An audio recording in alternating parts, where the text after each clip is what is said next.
तर माजी पंतप्रधान डॉक्टर मनमोहन सिंग यांच्यावर अंत्यसंस्कार केले जात आहेत।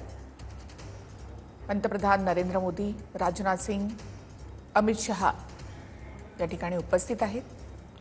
आणि थोड्याच वेळात माजी पंतप्रधान डॉक्टर मनमोहन सिंग यांच्यावर अंत्यसंस्कार होतील आणि त्यांना अखेरचा निरोप देण्यासाठी पंतप्रधान नरेंद्र मोदी, राजनाथ सिंग, अमित शहा, रामदास आठवले असे देशातले अनेक मान्यवर नेते पोहोचलेले आहेत। तिन्ही दलाकडून डॉक्टर मनमोहन सिंग यांना अखेरचा निरोप या ठिकाणी दिला जातोय। अखेरची सलामी या ठिकाणी दिली जात आहे। काँग्रेसचे सगळे नेते या ठिकाणी उपस्थित आहेत आणि शासकीय इतमामात मनमोहन सिंग यांना अखेरचा निरोप दिला जातोय। पंतप्रधान म्हणून त्यांची कारकीर्द उल्लेखनीय होतीच, पण त्याचबरोबर आरबीआयचे गव्हर्नर, अर्थमंत्री, अर्थसचिव म्हणून देखील अनेक महत्त्वाचे निर्णय आणि सल्ले त्यांनी तत्कालीन सरकारला दिलेले होते। त्यामुळे राज्यात देशाची आर्थिक प्रगती सुद्धा सुकर झाली होती। अनेक निर्णय सुद्धा आर्थिक क्षेत्रात क्रांतिकारी ठरले होते। 2004 ते 2014 पर्यंत ते भारताचे सलग 10 वर्ष पंतप्रधान होते। तिन्ही दलाकडून आता मनमोहन सिंग यांना सलामी देण्यात आलेली आहे।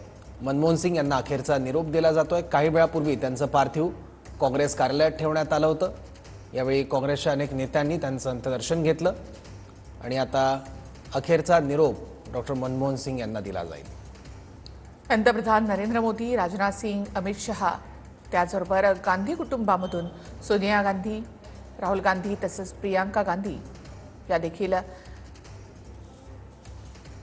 इथे उपस्थित आहेत। मनमोहन सिंग यांना अखेरचा निरोप इथे दिला जातोय। तीनही दलाकडून सलामी देण्यात आलेली आहे। केंद्र सरकारमधले अनेक मंत्री सुद्धा आता उपस्थित आहेत।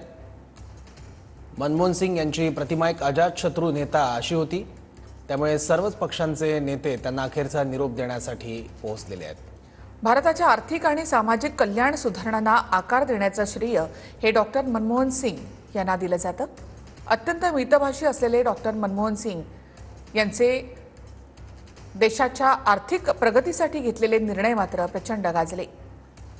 मनमोहन सिंग यांच्या आर्थिक उदारीकरणाच्या निर्णयामुळे देशाचा आर्थिक चेहरा मोहरा बदलला आणि जगभरातल्या गुंतवणुकीसाठी भारताची दारं खुली झाली होती, ज्याची फळ आजही आपण चाकतोय। 2000 राजकारणामध्ये येण्याआधी वाणिज्य आणि उद्योग मंत्रालयाचे सल्लागार म्हणून सुद्धा त्यांनी काम केलेलं होतं, सचिव होते। त्यानंतर 1991 मध्ये नरसिंहरावांच्या नेतृत्वामध्ये स्थापन झालेल्या सरकारमध्ये ते अर्थमंत्री होते। केम्ब्रिज विद्यापीठ आणि ऑक्सफोर्ड विद्यापीठात त्यांनी पदव्युत्तर शिक्षण घेतलं होतं। त्यानंतर भारतीय रिझर्व्ह बँकेचे गव्हर्नर म्हणून देखील त्यांनी काम बघितलं। त्याचबरोबर केंद्रीय अर्थ मंत्रालयाचे सचिव, त्यानंतर नियोजन आयोगाचे उपाध्यक्ष, देशाचे अर्थमंत्री आणि शेवटी पंतप्रधान डॉक्टर मनमोहन सिंग झाले होते। त्यामुळे देशाच्या आर्थिक आणि राजकीय विश्वातला त्यांचा हा प्रवास थक्क करणारा आणि आश्चर्यचकित करणारा होता। अर्थमंत्री म्हणून त्यांच्या देशाच्या अर्थव्यवस्थेला निश्चितच कलाटणी देणारे असे निर्णय त्यांनी घेतलेले होते। त्यातला सगळ्यात महत्त्वाचा एक निर्णय म्हणजे अमेरिकेसोबतचा अणुकरार। 2005 मध्ये जॉर्ज बुश या अमेरिकेचे तत्कालीन राष्ट्राध्यक्षांसोबत त्यांची चर्चा झाली आणि त्यानंतर 2008 मध्ये अणुकरार प्रत्यक्षात अस्तित्वात आला। त्यानंतर अनेक आव्हानांचा सामना मनमोहन सिंग सरकारला करावा लागला होता, पण या आव्हानांवर मात करत त्यांनी हा अणुकरार तडीस नेला। पंतप्रधान पदाच्या दुसऱ्या टर्ममध्ये त्यांनी शेतकऱ्यांसाठीची सगळ्यात मोठी कर्जमाफी करण्याचा निर्णय घेतला आणि हा निर्णय त्यांनी महाराष्ट्रातल्या यवतमाळमधल्या सभेमध्ये जाहीर केला।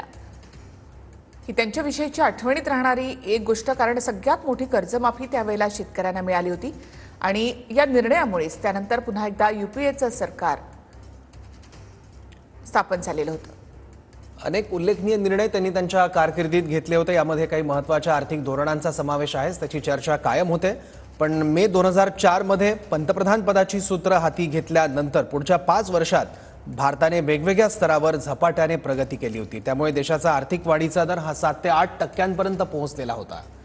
त्याच काळामध्ये जागतिक मंदी होती, मात्र त्यानंतर सुद्धा भारताने घेतलेले आर्थिक धोरण जे आहे त्यामुळे भारताची आर्थिक प्रगती वेगाने झाली आणि त्यामुळेच डॉक्टर मनमोहन सिंग यांचा सुरुवातीचा 5 वर्षाचा जो काळ आहे तो मनमोहन युग म्हणून सुद्धा ओळखला जातो।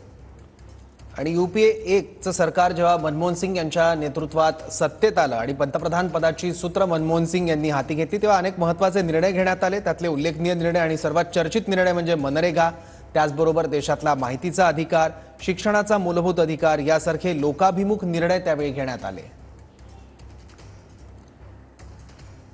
गांधी कुटुंबाच्या जवळचे म्हणून सुद्धा डॉक्टर मनमोहन सिंग ओळखले जातात. त्याचबरोबर